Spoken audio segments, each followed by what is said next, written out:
घनघोर बरसात में सुजीत अपनी पुरानी बैलगाड़ी लेकर मेले से लौट रहा था। आसमान में काले बादलों की मोटी परतें उमड़ घुमड़ कर गरज रही थीं, मानो धरती पर टूट पड़ने को तैयार हों।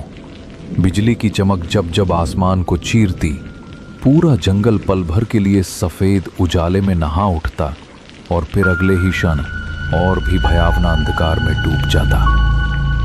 शाम ढल चुकी थी और अंधेरा अब तेजी से चारों ओर फैल रहा था। तेज हवा पेड़ों को झकझोर रही थी। सूखे पत्तों की सरसराहट किसी अनजानी आहट सी लग रही थी। कीचड़ से लथपथ रास्ते पर बैलगाड़ी के पहिए धीरे धीरे धंसते जा रहे थे और बेचारे बैल हर कदम पर रुक रुक कर आगे बढ़ रहे थे, मानो उन्हें भी इस तूफानी रात की गड़गड़ाहट और अंधेरे का डर सता रहा हो। हे भोलेनाथ, कैसी घनघोर बरसात बरसाती है। घर पहुंचना भी दुभर हो गया है। अरे ये कीचड़ भी ना। बस अब हिम्मत रखो रे बैलो, थोड़ा और, अभी हमें गांव पहुंचना है। काश मैं मेले में इतनी देर तक नहीं रुकता। अरे चलो रे, थोड़ा और जोर लगाओ। ये कीचड़ भी बस नहीं छोड़ता। अरे बाप रे, ये बिजली तो सिर पर ही गिरी लगती है। मेले की वो भीड़ अब किसी सपने जैसी लग रही है। यहां तो बस डर ही डर है। ये कैसी रात है, बारिश रुकने का नाम ही नहीं ले रही। अरे भोलेनाथ, कहीं ये वही रास्ता तो नहीं जहां की कहानियां लोग सुनाते हैं। दिल धक धक कर रहा है मेरा। काश अब जल्दी कोई आसरा मिल जाए।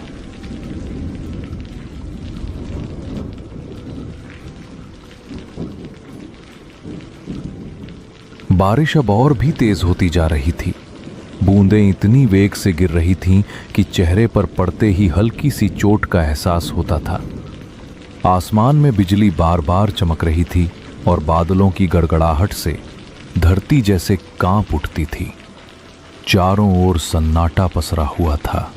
न कोई इंसान, न कोई आवाज, बस बारिश की लगातार ध्वनि और दूर कहीं से आती जंगली जानवरों की डरावनी आवाजें। सुजीत का दिल जोर जोर से धड़कने लगा। उसने इस रास्ते के बारे में कई डरावनी कहानियां सुनी थीं। दिन में यह रास्ता सुरक्षित लगता था, मगर इस तूफानी रात में सब कुछ भयानक रूप ले चुका था। तभी अचानक उसे दूर कहीं से मंदिर की घंटी की आवाज सुनाई दी। अजीब बात यह थी कि वो आवाज बारिश के शोर के बीच भी साफ और गूंजती हुई सुनाई दे रही थी। सुजीत ने ध्यान से सुना। हाँ, ये निश्चित ही किसी मंदिर की घंटी थी। अरे ये आवाज, ये तो मंदिर की घंटी जैसी लग रही है। हाँ बिल्कुल, पर इतनी तेज बारिश में कौन बजा रहा होगा इसे? सुजीत ने बैलों को उस आवाज की दिशा में मोड़ दिया। कुछ दूरी तय करने के बाद उसे घने पेड़ों के बीच एक बहुत ही पुराना शिव मंदिर दिखाई दिया। मंदिर पत्थरों से बना था और देखने में काफी जर्जर व प्राचीन लग रहा था, पर अजीब बात यह थी कि उसके भीतर से हल्की सी रोशनी झिलमिला रही थी।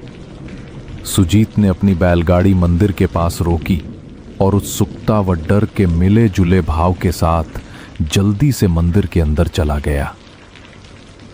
मंदिर बाहर से जितना पुराना लग रहा था, अंदर उतना ही स्वच्छ और शांत था।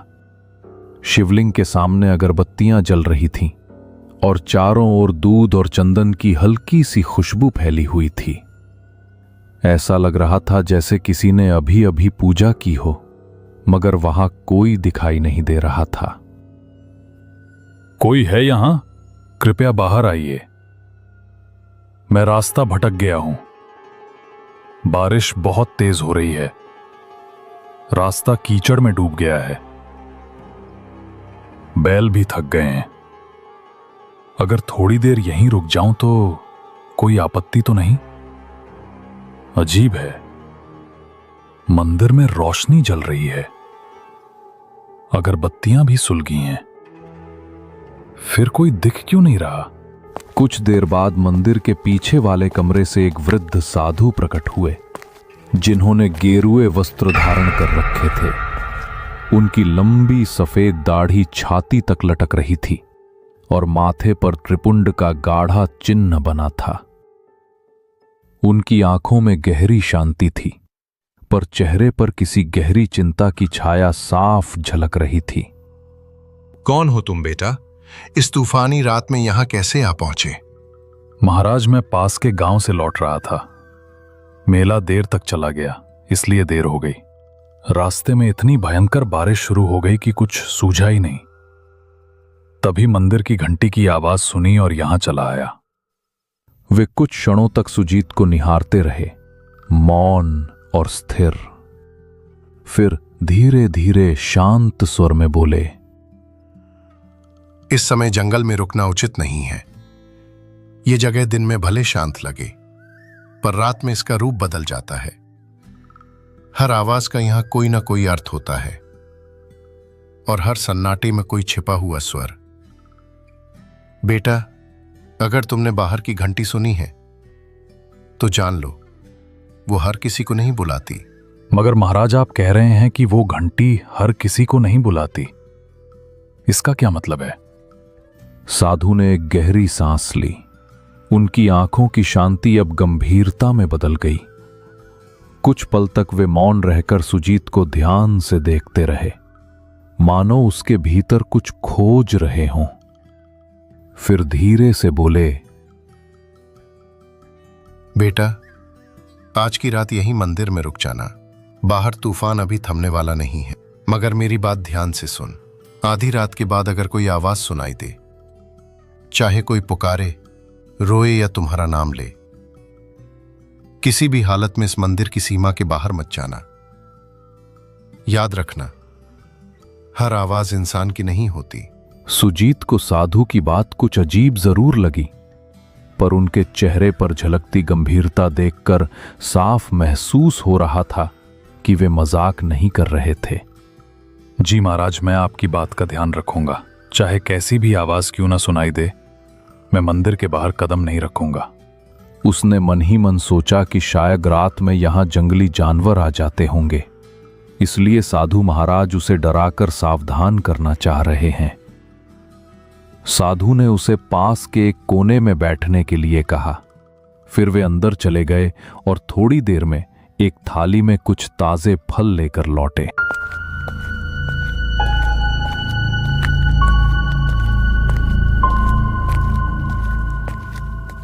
लो बेटा, ये कुछ ताजे फल खा लो। रास्ता लंबा था, शरीर को आराम और भोजन दोनों की जरूरत है। बाहर तूफान है, इसलिए आज यहीं ठहर जाओ। भगवान शिव की शरण में हो, चिंता मत करो, सब ठीक रहेगा। सुजीत ने शांति से फल खाए और पानी पिया। साधु महाराज ने उसे एक पुरानी चटाई और कंबल दिया ताकि वो आराम कर सके। सुजीत ने श्रद्धा से भगवान शिव को प्रणाम किया और मंदिर के एक कोने में जाकर लेट गया। थकान के मारे उसकी आंखें धीरे धीरे बंद होने लगीं। बाहर रात अब और गहरी हो चली थी। बारिश अब भी जोरों पर थी और हवाएं मंदिर की दीवारों से टकराकर सनसनाती हुई गुजर रही थीं।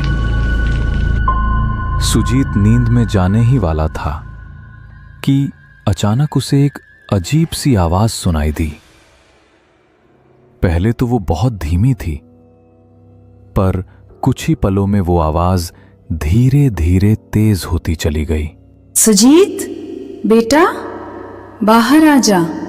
देख, मैं यहाँ हूँ। डर मत, मैं तेरी माँ हूँ। तू इतनी देर से लौटा नहीं, मैं तुझे ढूंढती ढूंढती यहाँ तक आ गई। बेटा, बस एक बार बाहर आ जा। देख, तेरी माँ तुझे बुला रही है। मेरे पास आ जा सुजीत। तू मुझे पहचानता है ना? मेरी आवाज़ सुन, मैं तुझसे मिलने आई हूँ बेटा। सुजीत, मेरी बात सुनो बेटा, मैं बड़ी मुसीबत में हूँ। कोई मुझे यहाँ से ले जाओ। वरना मैं बच नहीं पाऊंगी। तू तो मेरा साहसी बेटा है ना, बस एक बार बाहर आ जा, मुझे तेरी ज़रूरत है। देख, मैं यहीं तेरे मंदिर के बाहर खड़ी हूँ, ठंडी बारिश में भीग रही हूँ।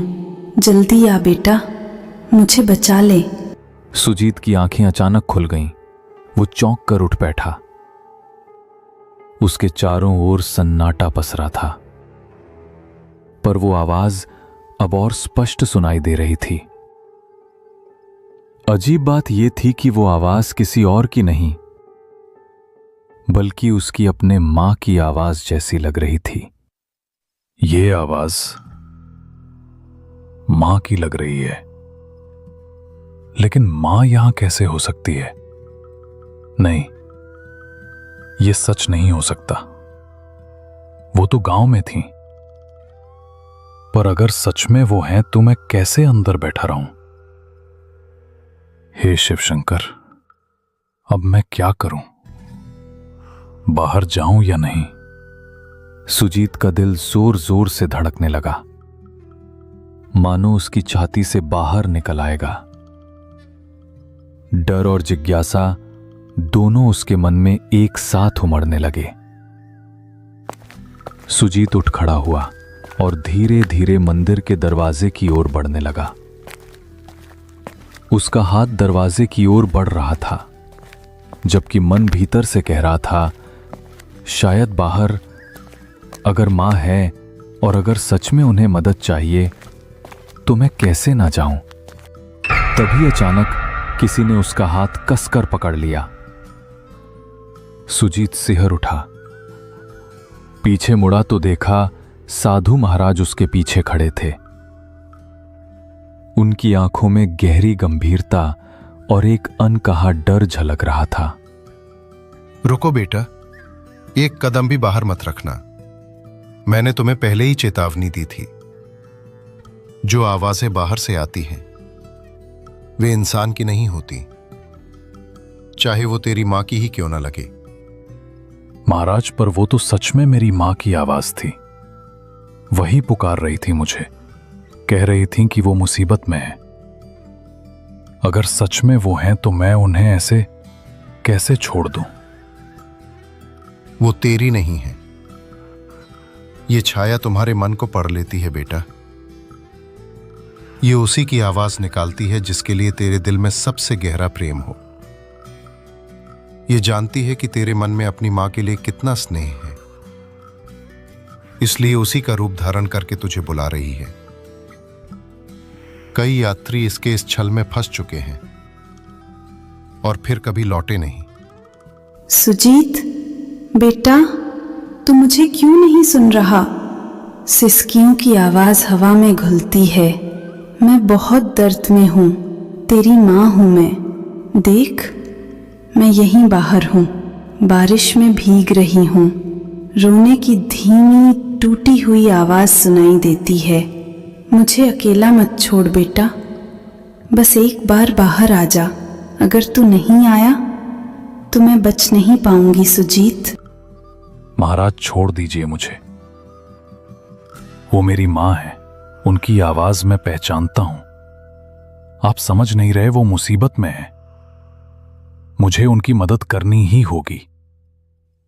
कृपया जाने दीजिए, मैं उन्हें ऐसे नहीं छोड़ सकता। वो मुझे पुकार रही हैं महाराज। याद रखना, अगर तू बाहर गया तो तेरा नाम भी उनमें शामिल हो जाएगा। साधु ने झटके से सुजीत को वापस अंदर खींच लिया और जमीन पर बिठा दिया। फिर वे सीधे शिवलिंग के सामने जाकर पद्मासन में बैठ गए और ऊंचे स्वर में मंत्र जपने लगे। ओम नमः शिवाय। ओम त्र्यंबकम यजामहे सुगंधिम पुष्टिवर्धनम। ओम नमः काल भैरवाय। ओम हौजू सह रुद्राय नमः। हर हर महादेव। रक्षामि रक्षामि महाकाल देव।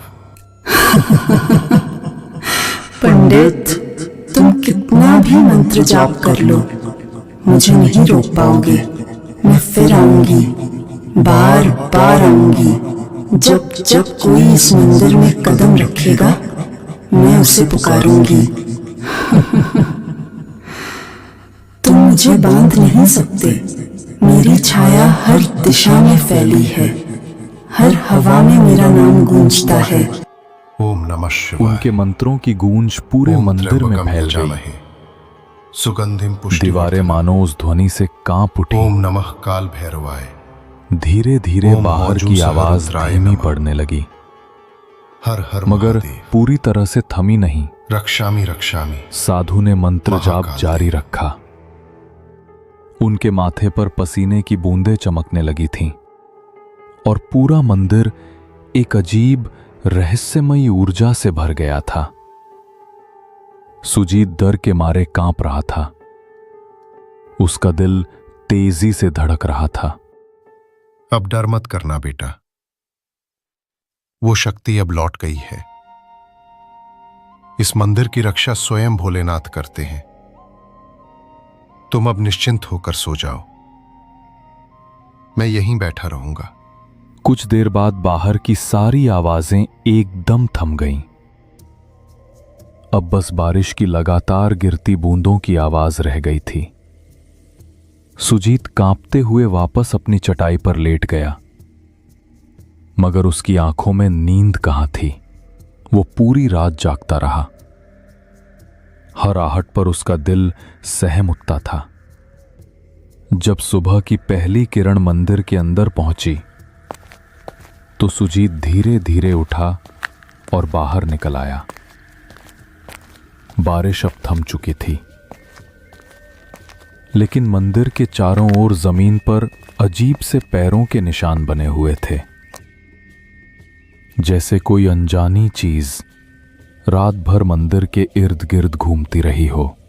तभी साधु महाराज अपनी कुटिया से बाहर आए। उन्होंने चारों ओर देखा और गहरी सांस ली, मानो किसी लंबे संघर्ष के बाद राहत मिली हो। देख रहे हो बेटा, ये निशान, ये उसी छाया के हैं जो पूरी रात मंदिर के चारों ओर मंडराती रही। वो कोशिश कर रही थी कि तुम्हें बाहर खींच ले जाए, तुम्हारे मन के प्रेम का इस्तेमाल करके तुम्हें अपने जाल में फंसाए। पर भगवान शिव की कृपा से वो इस मंदिर की सीमा पार नहीं कर सकी। ये रेखाएं उसकी असफलता की निशानी हैं। वो अब भी मुक्ति नहीं पा सकी, इसलिए हर तूफानी रात में लौटती है, किसी नए मन को बहकाने। महाराज, ये छाया आखिर कौन है? क्यों हर रात यहां आती है? और क्यों मुझे अपनी मां की आवाज में बुला रही थी?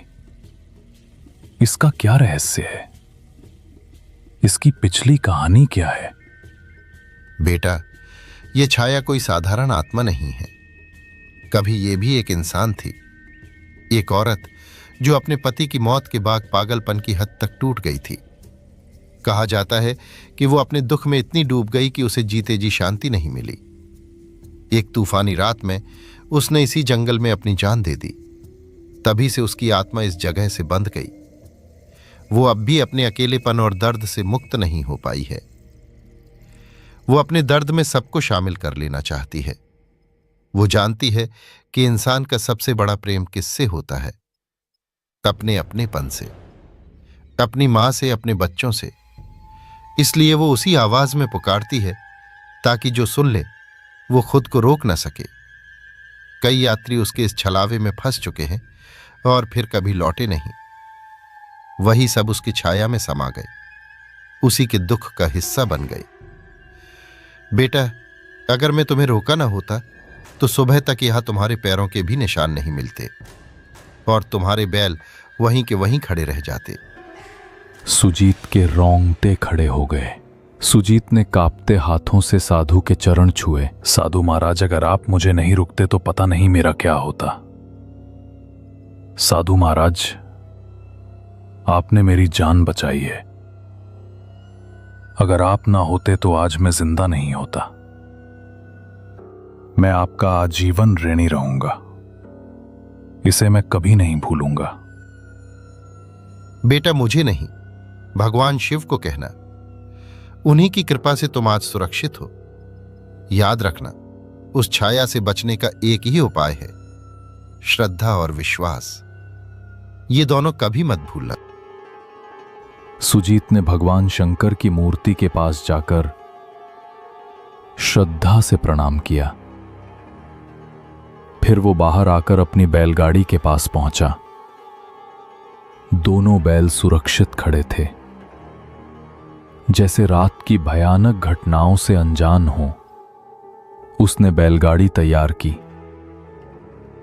साधु महाराज को अंतिम प्रणाम किया और वहां से रवाना हो गया। रास्ते भर उसका मन उसी रात की घटनाओं में उलझा रहा। वो आवाज कितनी सच्ची, कितनी जीवंत लग रही थी। उसे एहसास हो रहा था कि अगर साधु महाराज न होते तो शायद आज वो जिंदा ना होता। सुबह की सुनहरी धूप अब पेड़ों की पत्तियों पर चमक रही थी। दोपहर तक सुजीत अपने गांव पहुंच गया। घर पहुंचते ही उसकी नजर अपनी मां पर पड़ी। वो आंगन में बैठी अपने छोटे बेटे से हंसते हुए बातें कर रही थी। मां को कुछ नहीं हुआ था, वो बिल्कुल सुरक्षित थी। ये देखकर सुजीत की आंखों से आंसू बह निकले। उसने दौड़कर मां को गले से लगा लिया। मां हैरान होकर बोली, अरे ये क्या हाल बना रखा है तूने सुजीत? कांप क्यों रहा है बेटा? कहीं रास्ते में कुछ हुआ क्या? बोल ना पगले, तू ठीक तो है ना? मां, मैं बहुत डर गया था।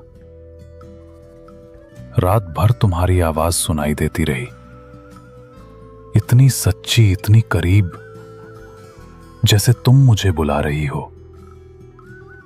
मैंने सोचा तुम किसी मुसीबत में हो।